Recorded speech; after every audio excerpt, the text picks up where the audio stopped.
In the summer of 2014, I was invited to do an artist residency in Sirius Art Centre Cobh, County Cork, Ireland. The residency is housed in the ground floor of a large historical building that is sited on the water's edge, with wonderful views across the bay. It was originally built in 1720 and later became the Royal Cork Yacht Club under the charter of King Charles II of England. The residency is part of an upcoming group exhibition titled We All Live on the Same Sea, due to open in Sirius that September. I already had an idea for a new site-specific work that drew on the history of Spike Island, situated on the other side of the harbour, and used in the middle of the 19th century as a holding centre for Irish convicts deported to Australia. I was looking forward to some quality time to develop this project in situ. However, things were not to go according to plan, and instead of developing this idea, I spent several days extremely unwell, struck down in glorious summer sunshine with a severe stomach bug. Consequently, I became extremely listless and was in no mind for work. Instead, in this detached state, I became hyper-aware of my immediate surroundings, especially the sea view from the two large windows in my bedroom. Confined to bed over the course of the next 2 days and nights, I watched, and it sometimes felt like I dreamt, seeing several enormous luxury liners drifting across my eye line, en route to the town's quayside. Because of their enormous scale and proximity, they succeeded in filling both window frames simultaneously with their enormous bulk, suspended for several minutes. This had a surreal and dramatic effect, not unlike the experience of a sudden and intimate close-up seen on the movie screen. I had been reading about memory, and in particular the meaning of social memory. Maurice Alvax, the early 20th century philosopher, made the following observation that was to radically change how we understand the processes of memory. He maintained that we live in spaces and we make our memory in spaces, and this had the effect of moving the study of memory out of the realm of the purely personal and into a shared experience. This lingering statement, coupled with the event of the liners passing my window and my hallucinatory state, got me thinking about how the town of Cobh embraced and exercised its memory as the last calling port for the epic voyage of the world-class cruise liner Titanic, and how it had handled the process, usually quite lengthy, of internalizing that historical experience through collective memory. Tossing and turning in bed, between waking and sleeping, many questions began to take form. How do you relate a history that really happened? What do you do with the thousands of details that actually make up the event, knowing that whatever you try, it will always turn into a story, a narrative that creates its own dynamic? By day 2, I had to go out. Though I was exhausted, I badly needed some fresh air. What I was unprepared for, though, was that outside the front door of Sirius, the town was knee-deep in people, as it was a bank holiday weekend, and it was also family day in Cobh. People were milling everywhere, so much so that we had to step off the pavement to pass each other out. To avoid the town, I instinctively turned left and followed the footpath down to the quayside, and, as it happened, at the exact time when one of the huge liners was in the process of docking right in front of the train station. Here, slumped against the wall, I sipped from my water bottle and distractedly observed the delighted throngs who had come to watch the passengers disembark the huge luxury floating hotel. Tour guides lined up with their clipboards to steer the visitors either in the direction of the town centre or to the suite of state-of-the-art coaches that would take them further afield. I stayed for at least half an hour, too tired to move on, and as I sat there, I wondered about what the local and international tourists signing up for either the Titanic walking tour, the Titanic White Star Museum experience, or the Titanic Memorial Garden were hoping to find or to be reminded of. Would it make them reflect on their own mortality, remind them of the injustices of class, or perhaps make them understand the role of the emergence of early communication technology that was to change the modern world?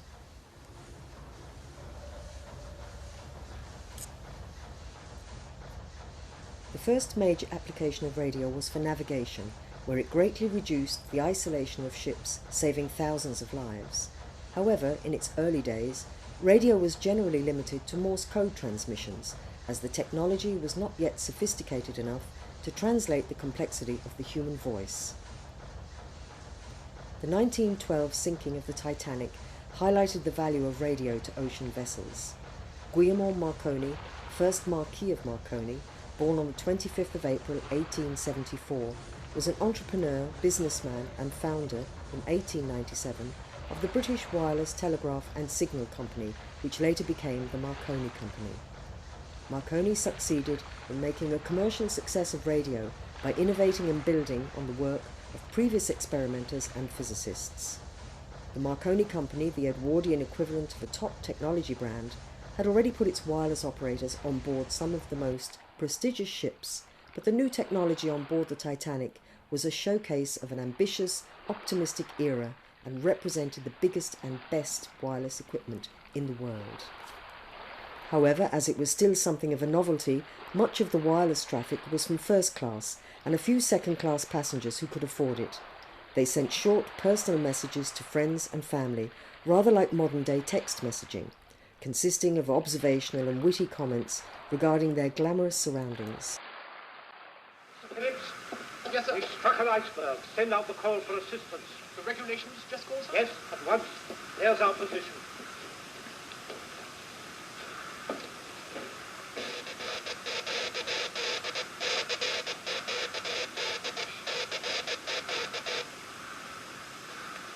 In the wireless room of the liner Californian, standing where she had stopped 10 miles away, Operator Evans, off duty since 11:30, was joined at 12:08 by Officer Groves. Groves was an amateur Marconi addict. Years? Don't ask me, I'm closed for the night. Pretty soft life, if you ask me. Would you try working 16 hours without relief? Mind if I fool around? Suit yourself. Any boats around? Only the Titanic. Oh, really? Where's the receive switch? Bottom on the left.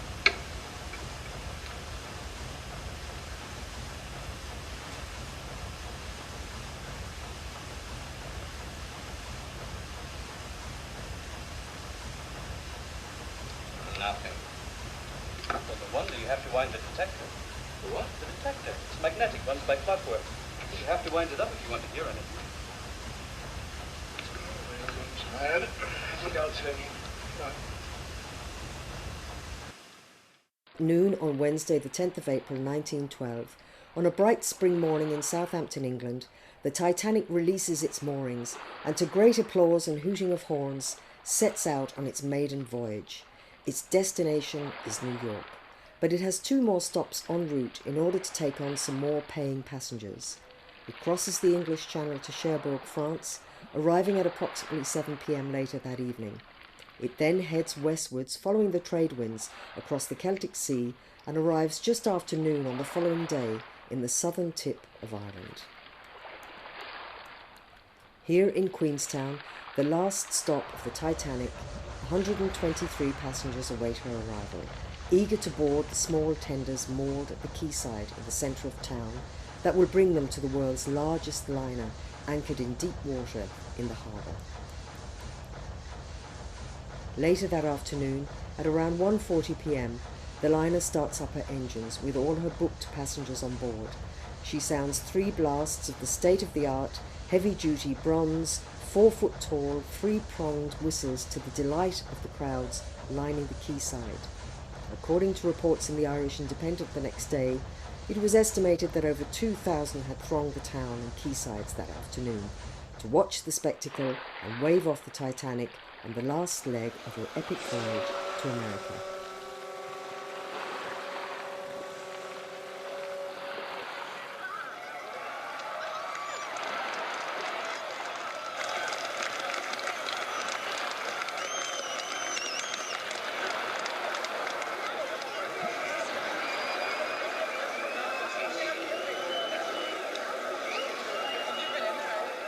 The Titanic had first class, second class and third class passengers, with second class passengers being treated nearly as well as those in first. They too had their own exclusive areas of the ship, which was also fitted out with luxurious furniture created with optimum space and comfort. There were 285 second-class passengers in total on board the Titanic, 7 of which board the liner in Queenstown. At approximately 7:30 a.m. on the morning of Thursday, April the 11th, in the Commodore Hotel, situated on the main street of Queenstown and overlooking the bay, 2 people wake up in their south-facing bedrooms, dress and are preparing to go downstairs for breakfast. Mr. Daniel Keane was fidgeting while waiting for his breakfast to be served, stroking the side of his moustache and systematically checking his waistcoat pockets. Truth be told, he was nervous about the voyage ahead, as he did not particularly like the sea or water. Where was his breakfast? Why was it taking so long?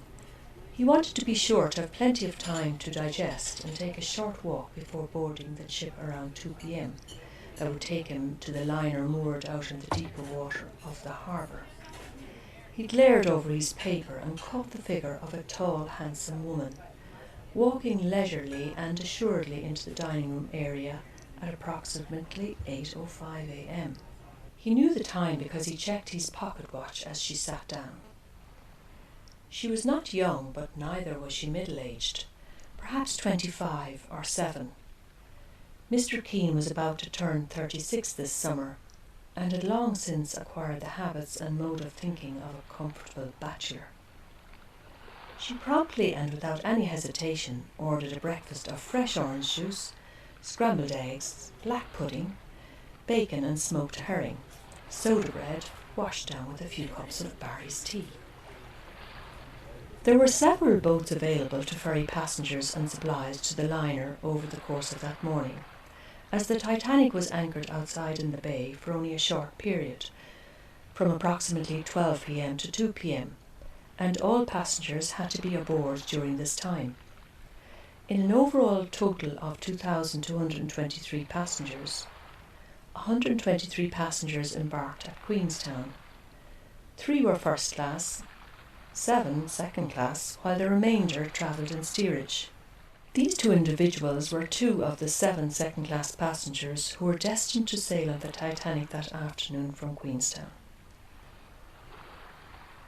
The tall, handsome woman was Miss Hilda Slater, born in Halifax, Nova Scotia, just 30, the daughter of a doctor. She had left home in 1902 to study music in Italy.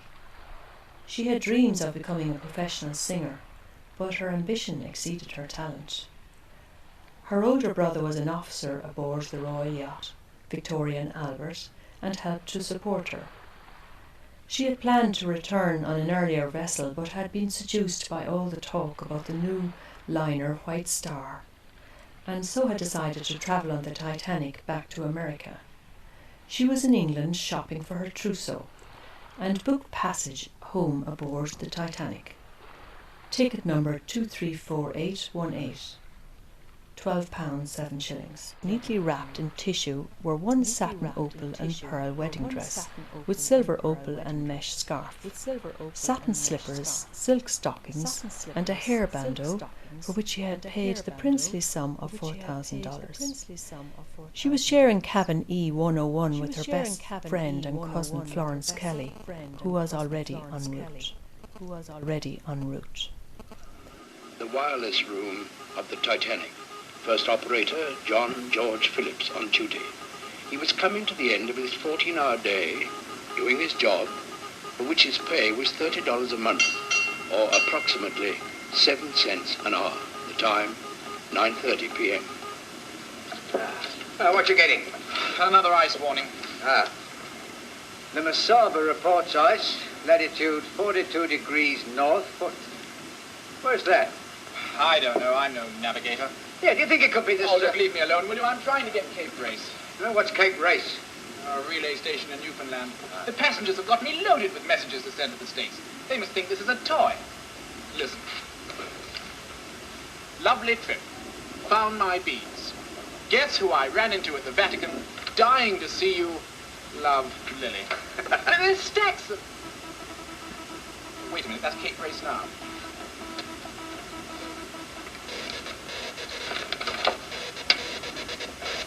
The the 5th iceberg warning. Had operator Phillips been a navigator, he would have known that the Titanic was already well within the latitudes and longitudes described in the message. Titanic? Is that you?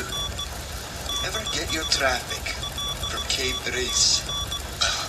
Some bloody fool was asking about our passenger mile. Come at once. We've struck a berg. It's a CQD. We're sinking. Tell your captain we've only got an hour.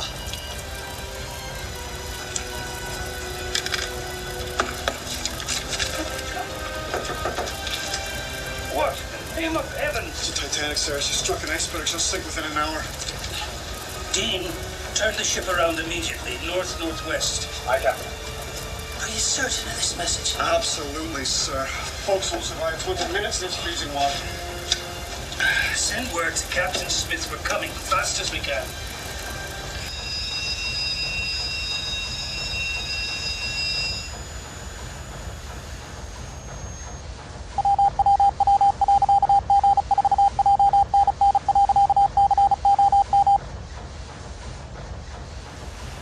At 12:20, wireless operator Phillips received the first answers to his distress call. The North German Lloyd steamer, Frankfurt, 150 miles away. The Canadian Pacific's Mount Temple, 50 miles away. But on the other side of the ice field. The news spread in ever-widening circles. Cape Race heard it and relayed it inland. On the roof of Wanamaker's department store in New York City, a young wireless operator, David Sarnoff, caught a faint signal and passed it on.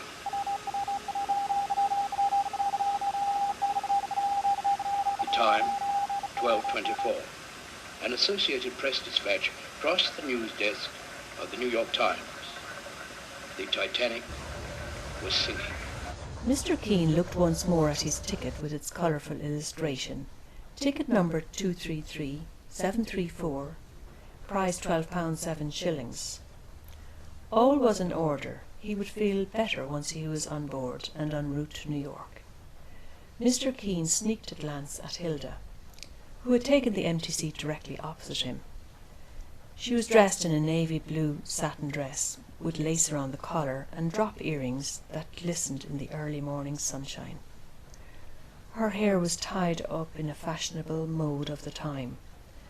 Their eyes briefly met, and he rose slightly in his seat and nodded. She glanced at the colourful sea ticket on the table in front of his breakfast plate. "I see you're travelling later too," she observed. "Yes, indeed, and looking forward to it, to be sure," he remarked. "Yes," she said, moving to one side to let the young waitress put her hot breakfast plate of bacon, eggs, pudding and herring in front of her. "We are in for a treat by all accounts." She looked wistfully out of the large bay window at the beautiful morning light, still quite rose-tinted, and thought of the trip ahead and her friend waiting for her who was already on her way. Hilda was unusual for a woman of her age and era. She was confident, cultured, and not easily intimidated. She was open and curious about people and life. She opened her small black satin purse and took out the telegraph she had received last night on her arrival to the hotel.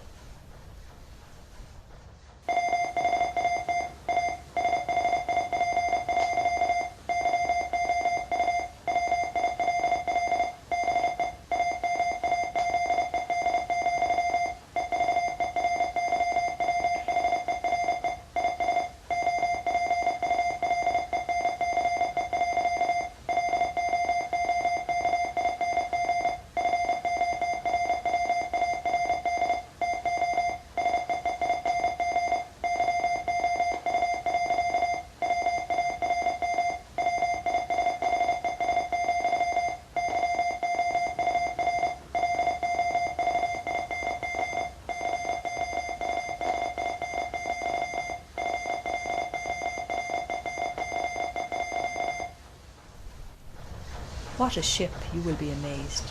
Everywhere is opulence. Looking forward to seeing you Warm wishes, your loving cousin Florence.